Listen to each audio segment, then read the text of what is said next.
Pada Pilkada 2024 nanti, Bawaslu Sumsel mencatat 7 daerah di provinsi ini rawan konflik. Masing-masing Kabupaten Musirawas Utara, Ogan Komering Ulu, Ogan Komering Ulu Timur, Pali, Musirawas, Ogan Ilir, dan Ogan Komering Ulu Selatan.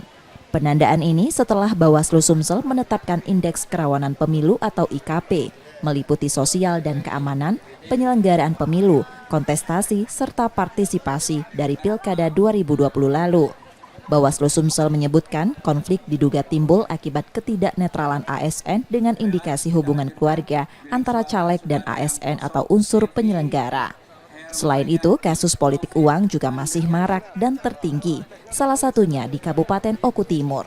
Menghadapi hal ini pada 2024 nanti, Bawaslu Sumsel akan gencar lakukan sosialisasi dengan menekankan adanya sanksi administrasi hingga pidana pada pelanggar dengan melibatkan penegak hukum.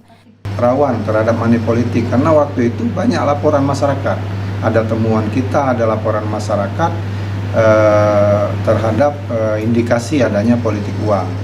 Itu salah satu contoh daerah yang kenapa itu dianggap rawan terkait money politiknya. Sebenarnya kalau secara umumnya hampir di setiap daerah itu money politik itu indikasinya ada, tapi kita tetap melihat apakah itu ada temuan Bawaslu atau ada laporan dari masyarakat terkait dengan indikasi dugaan money politik.